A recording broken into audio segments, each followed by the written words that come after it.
नमस्कार मुलींनो, या ठिकाणी महिला व बालविकास विभागासाठी आपण सिरीज चालू केलेली आहे। तर आजच्या या सिरीजचा तिसरा भाग आपण या ठिकाणी कव्हर करणार आहोत।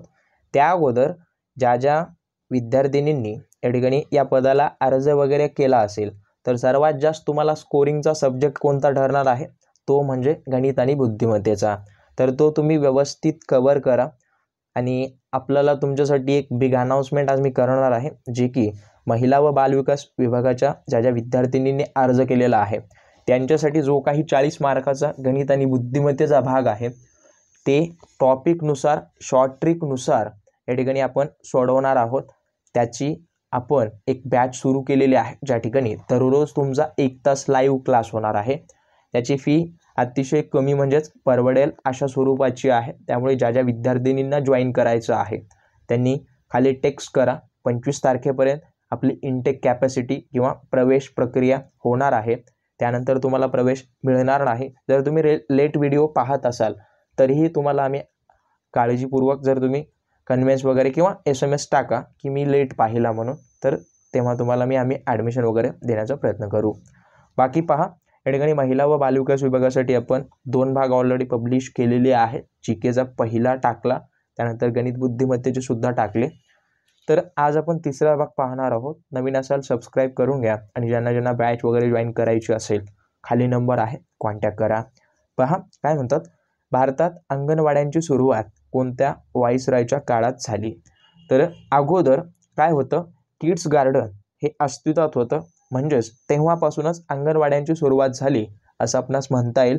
तर लॉर्ड कर्झन याच्या काळापासूनच हे किड्स गार्डनची सुरुवात झाली आणि तेव्हापासूनच हे अंगणवाड्यांची सुरुवात झालेली आहे, लक्षात असू द्या। त्यानंतर हा लॉर्ड कर्झन याच्या बाबतीत एक महत्त्वाचं म्हणजे काय, हा 1905 मध्ये बंगालची फाळणी याच्याशी रिलेटेड आहे। त्यामुळे तुम्ही वही पेन घेऊन बसा। हे जी एक्स्ट्रा इन्फॉर्मेशन मी सांगत आहे, जवळपास आपण 10 प्रश्न या ठिकाणी म्हणत आहे, परंतु जवळपास तुमचे 40 ते 50 प्रश्न या प्रश्नपत्रिकेतून कव्हर होणार आहेत। बंगालच्या फाळणीशी हा निगडीत आहे। लॉर्ड डलहौसी यानं काय केलं, आपल्या भारतामध्ये रेल्वेचे जनक म्हणतात त्यांना, किंवा रेल्वेने सुरुवात वगैरे केलेली आहे डलहौसीने। त्यानंतर लॉर्ड बेंटिक यांच्या बाबतीत एक महत्त्वाचा कायदा आहे, जो आपण पुढे प्रश्नसुद्धा टाकला, सतीबंदीचा कायदा याने काय केला, रद्द केला, लक्षात असू द्या। त्यानंतर लॉर्ड रिपननं काय केलं, देशी वृत्तपत्राचा कायदा जो काही आहे तो काय केला, रद्द केला, लक्षात असू द्या। देशी वृत्तपत्राचा कायदा हा जो आहे तो याने रद्द केला, परंतु लागू कोणी केला, तर लिटनने केला, लक्षात असू द्या। याच्यामध्ये खूप साऱ्या विद्यार्थ्यांनी कन्फ्यूज होतात, त्यामुळे कन्फ्युजन होण्यासारखं काहीच नाही। फक्त तुम्ही व्यवस्थित माइंडसेट ठेवा आणि वही पेन घेऊन सगळी माहिती वहीवर लिहून काढा किंवा एक शॉर्ट नोट बनवा। त्यानंतर 2011च्या जनगणनेनुसार भारताचा साक्षरता दर किती होता? आता तुम्हाला एक सांगतो, एक की पॉईंट, छोटे की पॉईंट तुमचे खूप बदल घडून आणतील। तुम्हाला जनगणनेवर जेवढे प्रश्न मिळतात ते सगळे प्रश्न एका वहीवर लिहून काढा। तुम्हाला याच परीक्षेत नाही तर येणाऱ्या सगळ्या परीक्षेमध्ये जनगणनेवर जवळपास कमीत कमी 2 प्रश्न तुम्हाला दिसणारच आहेत, त्यामुळे ते तुम्ही कव्हर करा। पहा, 2011च्या जनगणनेनुसार भारताचा साक्षरता दर किती आहे, तर 0.74 पॉईंट एवढं जे आहे ते मित्रांनो, एवढं आपल्या भारताचा साक्षरता दर 2011 मध्ये होतं। सर्वात जास्त साक्षरता दर कोणत्या राज्याचं होतं, हे केरळ या राज्याचं होतं। सर्वात कमी जर विचारला तर बिहार या राज्याचं होतं, तर लक्षात असू द्या, हे महत्त्वपूर्ण आहेत प्रश्न। आणि अजून एक महत्त्वाचं म्हणजे काय, तर 10 लाखापेक्षा जास्त वगैरे शहर किती होते, 53 शहरं आपल्या भारतामध्ये त्या ठिकाणी अस्तित्वात होते। सर्वात जास्त संख्या असणारं शहर मुंबई, लक्षात असू द्या। दुसऱ्या नंबरला पुणे होतं, म्हणजे सर्वात जास्त संख्या वगैरे त्या ठिकाणी होती, लोकसंख्या। त्यानंतर 1 ग्राम स्निग्ध पदार्थातून किती किलो कॅलरीज ऊर्जा मिळते, तर 9 किलो कॅलरीज ऊर्जा मिळते। आणि एक शरीराच्या संदर्भित विज्ञान तुम्हाला माहीत असू द्या, सर्वात मोठी ग्रंथी कोणती आहे, यकृत आहे, हे लक्षात असू द्या। आणि महत्त्वाचं म्हणजे काय, सर्वात छोटं हाड वगैरे जर पाहिलं तर स्टेप्स नावाचं हाड असतं, जे की तुमच्या कानामध्ये असतं। आणि अजून एक महत्त्वाचं जर म्हटलं तर सर्वात मोठं हाड कोणतं आहे, तर फिमर नावाचं हाड आहे आणि खूप सारी माहिती आहे आपण येणाऱ्या लेक्चरमध्ये कव्हर करण्याचा प्रयत्न करणार आहोत. त्यानंतर भारताचं पहिलं औद्योगिक धोरण कोणत्या वर्षी जाहीर करण्यात आलं? लक्षात असू द्या, पहिलं औद्योगिक धोरण म्हणतोय मी, तर औद्योगिक धोरण 1948 मध्ये जाहीर झालं. परंतु भारतामध्ये औद्योगिक क्रांतीची सुरुवात कधी झाली असा प्रश्न तुम्हाला खूपदा दिसेल. तर लक्षात असू द्या, 1854 मध्ये या ठिकाणी भारतामध्ये एक वाफेवर चालणारी कापसाची गिरणी आली. तेव्हापासून या औद्योगिक क्रांतीची भारतामध्ये सुरुवात झाली. परंतु जगामध्ये औद्योगिक क्रांतीची जननी कोण आहे? तर इंग्लंड आहे. लक्षात असू द्या, याच्यामध्ये जवळपास 1780 मध्ये या औद्योगिक क्रांतीची सुरुवात झालेली आहे.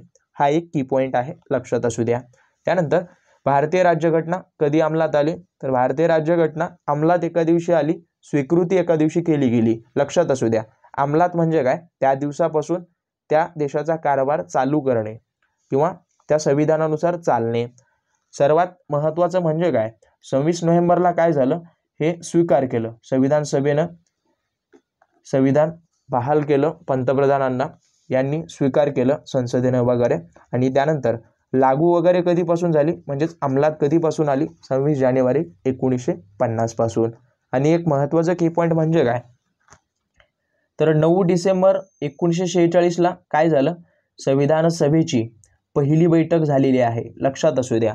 आणि संविधान सभेची स्थापना जर म्हटलं याचं 3 दिवस अगोदर 6 डिसेंबर 1946ला संविधान सभेचे किंवा मसुदा समितीचे जे मुख्य बाबासाहेब आंबेडकर होते, यांना संविधानाचे शिल्पकार म्हणतात. त्यामुळे लक्षात असू द्या, डॉक्टर बाबासाहेब आंबेडकरांना संविधानाचे शिल्पकार म्हणतात. आणि त्यांचं खूप मोठी कार्य आहे. त्यांचं सगळं आत्मचरित्र वगैरे वाचून काढा, सगळ्या परीक्षेला तुम्हाला महत्त्वपूर्ण पडणार आहे. त्यानंतर पुढे पहा, जागतिक नाणेनिधीचं मुख्यालय कोणत्या ठिकाणी आहे? तर जागतिक नाणेनिधीचं किंवा IMF, लक्षात असू द्या IMF, तर याचं जे मुख्यालय आहे ते मित्रांनो वॉशिंग्टनमध्ये आहे, USA वगैरे मध्ये, कोलंबिया या ठिकाणी, कोलंबिया. आणि त्यानंतर जर पाहिलं तर या जागतिक नाणेनिधीची किंवा ही जी संघटना आहे, संस्था आहे, तिची स्थापना वगैरे जर कधी विचारलं तर लक्षात असू द्या 27 डिसेंबर आय थिंक 1945 मध्ये याची स्थापना करण्यात आलेली आहे. आणि महत्त्वाचं म्हणजे काय की सांगण्याचं तात्पर्य एवढंच, जेवढ्या जागतिक लेवलच्या कंपन्या आहेत त्यांची मुख्यालय, आता एक महत्त्वाचं WHO आहे, त्याचं मुख्यालय जिनिव्हा या ठिकाणी आहे. त्याची स्थापना कधी झाली, त्याचं मुख्यालय काय आहे, आणि त्याचं दरवर्षी एक मोटो असतो, संदेश द्यायचा असतो, म्हणजे एक ब्रीद वाक्य असतं, ते काय आहे ते सगळं तुम्ही करंट अफेअरशी निगडीत करत राहा. त्यानंतर सतीबंदीचा कायदा कोणाच्या काळात झाला? सतीबंदीचा कायदा आपण आत्ताच वर पाहिलं, लॉर्ड बेंटिकच्या काळात झाला. हा कधी झाला? लक्षात असू द्या, आय थिंक 1828 मध्ये, आय थिंक 1828 नाही आहे, जवळपास 1928 आहे बहुतेक. तर 1928 मध्ये हा कायदा झालेला आहे, लक्षात असू द्या. त्यानंतर पुढचा प्रश्न, याच्यामध्ये थोडंफार डाऊट आहे, बट तुम्हाला जर कन्फर्म माहीत असेल तर अवश्य कमेंट करा, मी ती कमेंट पिन करेन. जर 1928 जर करेक्ट असेल तर 1928 मध्येच झालं असं करा, कारण का थोडं कन्फ्युजन आहे. त्यानंतर लॉर्ड माउंटबॅटन हा जो आहे तो काय होता? शेवटचा व्हाईसरॉय होता आपल्या भारताचा, ब्रिटिश व्हाईसरॉय. आणि यानंच काय केलं? भारत पाकिस्तानच्या फाळणीची घोषणा सुद्धा केलेली आहे, लक्षात असू द्या. त्यानंतर डिस्कवरी ऑफ इंडिया नावाचा जो ग्रंथ आहे तो कोणत्या तुरुंगात लिहिला गेला? अहमदनगर. परंतु याचे लेखक कोण आहेत? याचे लेखक कोण आहेत? पंडित जवाहरलाल नेहरू. लक्षात असू द्या, पंडित जवाहरलाल नेहरू याचे हे लेखक आहेत. आणि एक महत्त्वाचं की पॉईंट म्हणजे काय की यांनी हा ग्रंथ जो आहे तो आय थिंक 1945-44च्या दरम्यान लिहिलेला आहे, डिस्कवरी ऑफ इंडिया या नावाचा. त्यानंतर शेवटचा प्रश्न, महात्मा ज्योतिबा फुले यांचा मरणोत्तर प्रसिद्ध झालेला ग्रंथ कोणता? तर सार्वजनिक सत्यधर्म नावाचा हा जो ग्रंथ आहे तो मरणोत्तर प्रसिद्ध झालेला आहे.